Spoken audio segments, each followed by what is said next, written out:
Good morning, I'm Elise Modica, and here's the latest update from Spectrum Autism Research.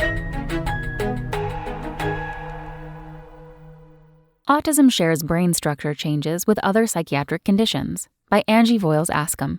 Autistic people share some brain structure differences with people who have other neuropsychiatric conditions, including schizophrenia and attention deficit hyperactivity disorder, ADHD, according to a massive new brain imaging study. These shared differences stem from the atypical development of one particular type of neuron, the findings suggest. The results provide further evidence that our understanding of autism can really be advanced by explicitly studying autism in the context of other disorders, says Armin Rasnahan, chief of the section on developmental neurogenomics at the U.S. National Institute of Mental Health in Bethesda, Maryland, who was not involved in the study. The researchers looked at brain scans from 28,321 people to identify structural changes associated with any of 6 conditions: autism, ADHD, bipolar disorder, major depressive disorder, obsessive-compulsive disorder, and schizophrenia. The team found that the brains of people with these conditions differ from controls in a specific way. They have similar patterns of thickness across the cortex, the brain's outer layer. The cortical regions with the biggest differences in thickness are typically rich in a particular type of excitatory neuron. We were able to put our fingers on what might be behind that commonality, says lead researcher Tomasz Paus, professor of psychology and psychiatry at the University of Toronto in Canada. That was very exciting.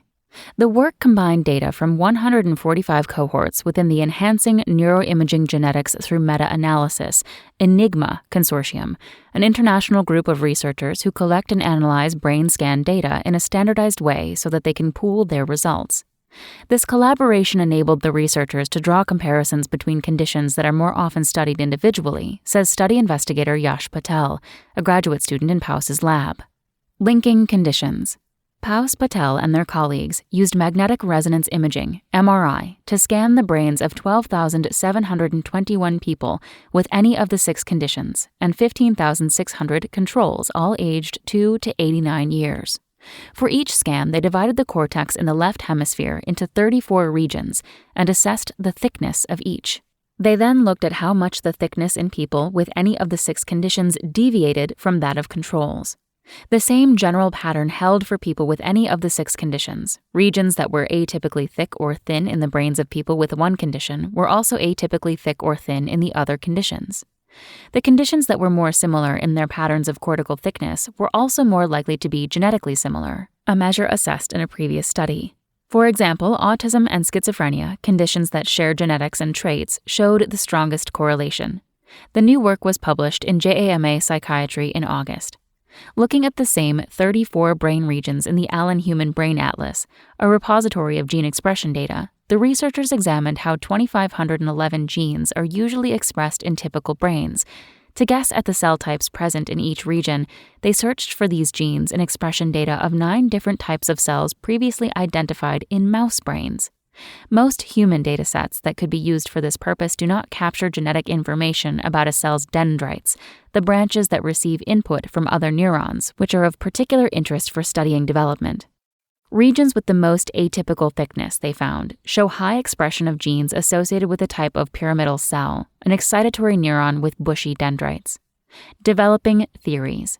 Using the Brain Span Atlas, which includes gene expression data from human brain tissue at 8 weeks post-conception to 40 years of age, the team examined how the expression of genes important for pyramidal neurons changes throughout development. They found that the genes in question fall into 2 groups, those expressed prenatally and those expressed postnatally. The set of prenatal genes is associated with neurodevelopmental processes, such as the formation of dendrites and the growth of axons, neuronal branches that send signals to other cells in the brain. The other set, expressed after birth, is linked to brain plasticity and synaptic signaling. Together, the findings hint that the thickness changes seen in the 6 conditions relate to something atypical happening with the pyramidal neurons during 2 periods of development, first in the womb and then again during a person's life, Paus says.